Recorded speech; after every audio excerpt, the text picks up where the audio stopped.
ശബരിമലയിൽ ഇന്നും തീർത്ഥാടകരുടെ എണ്ണം കുറഞ്ഞു. 26,000-ഓളം ഭക്തരാണ് ഇന്ന് ഉച്ചവരെ മാത്രം ദർശനത്തിനെത്തിയത്. 18-ാം പടിയിൽ പോലീസ് ഉദ്യോഗസ്ഥർ അപമര്യാദയായി പെരുമാറുന്നതായി ആക്ഷേപമുയർന്നു. അതേസമയം മകരവിളക്കിനോടനുബന്ധിച്ചുള്ള സുരക്ഷാ ഉദ്യോഗസ്ഥരുടെ ഉന്നതതല യോഗം അവസാനിച്ചു. തുടർച്ചയായ രണ്ടാം ദിവസമാണ് ശബരിമലയിൽ ഭക്തജനങ്ങളുടെ എണ്ണം കുറയുന്നത്. കഴിഞ്ഞ ദിവസം മല ചവിട്ടിയത് 66,000-ഓളം പേർ മാത്രമാണ്. നടപ്പന്തലിൽ ഉൾപ്പെടെ തിരക്കില്ലാത്ത അവസ്ഥയാണ് ഉള്ളത്. സ്പോട്ട് ബുക്കിംഗ് സംവിധാനം 10-ാം തീയതി മുതൽ ദേവസ്വം ബോർഡ് നിർത്തലാക്കിയിരുന്നു. മകരവിളക്കിന് ദിവസങ്ങൾ മാത്രം ശേഷിക്കെ ഫയർഫോഴ്സ് ഉദ്യോഗസ്ഥർ ഹോട്ടലുകളിലും വ്യാപാര സ്ഥാപനങ്ങളിലും കയറി പരിശോധന നടത്തി.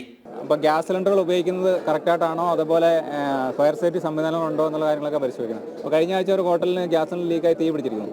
അപ്പോൾ അത് ഒഴിവാക്കാൻ മകരവിളക്കിന് ഇപ്പോൾ കൂടുതൽ തീർത്ഥാടകർ വരികയാണ്. അപ്പോൾ കൂടുതൽ സിലിണ്ടറുകൾ ഉപയോഗിക്കും, കൂടുതൽ അടുപ്പുകൾ ഉപയോഗിക്കും. അപ്പോൾ അപകടം ഉണ്ടാകാനുള്ള സാധ്യതകളുണ്ട്. ഇപ്പോൾ നമ്മൾ പരിശോധിച്ചാൽ മിക്കവാറും എല്ലാ ഹോട്ടലുകളിലും ഓരോ അടുപ്പിനടുത്ത് സിലിണ്ടർ വെച്ച് ഉപയോഗിക്കണം. 1-2 സിലിണ്ടർ വെച്ച് അടുപ്പിനടുത്ത് വെച്ച് ഉപയോഗിക്കണം. ട്യൂബുകളൊക്കെ മടക്കി വെച്ചിട്ടൊക്കെയാണ് ഉപയോഗിക്കുന്നത്, ചുരുട്ടി കൂട്ടി വെച്ചിട്ടൊക്കെയാണ് ഉപയോഗിക്കുന്നത്. വളരെ അപകട രീതിയിലാണ് കൈകാര്യം ചെയ്യുന്നത്. അതേസമയം മകരവിളക്കിനോടനുബന്ധിച്ചുള്ള ഉന്നതതല യോഗം അവസാനിച്ചു. 250 പോലീസ് ഉദ്യോഗസ്ഥരെ മകരവിളക്കിനോടനുബന്ധിച്ച് അധികം നിയമിച്ചതായി സ്പെഷ്യൽ ഓഫീസർ അറിയിച്ചു. നമ്മൾ മകരവിളക്കിനെ മുന്നോട്ട് കണ്ടുകൊണ്ട് എല്ലാ വർഷങ്ങളും നമുക്ക് ഏകദേശം ഒരു 1.5 ലക്ഷത്തിൽ അതിന് മേളിലോട്ടുമുള്ള ക്രൗഡുകൾ നമ്മൾ സന്നിധാനത്ത് നമ്മൾ പ്രതീക്ഷിക്കുന്നുണ്ട് മകരവിളക്ക് കാണാൻ. പോലീസ് ഡിപ്പാർട്ട്മെൻറ്റുമായി ബന്ധപ്പെട്ട് നമുക്ക് 2,500 പോലീസ് ഉദ്യോഗസ്ഥർ ഇവിടെ ഓൾറെഡി ഡിപ്ലോയിഡ് ആണ്. മകരവിളക്കുമായി ബന്ധപ്പെട്ട് 250-ലധികം പോലീസ് ഉദ്യോഗസ്ഥർ വീണ്ടും നമ്മൾ ആ ദിവസങ്ങൾക്കായിട്ട് വരുന്നുണ്ട്. അങ്ങനെ ഏകദേശം 2,750-ഓളം പോലീസ് ഉദ്യോഗസ്ഥർ, വിവിധ റാങ്കിലുള്ള ഉദ്യോഗസ്ഥർ ഇവിടെ അന്നത്തെ ദിവസം ഡ്യൂട്ടിക്ക് ഉണ്ടാവും.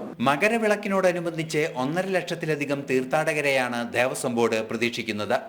ജനം, സന്നിധാനം.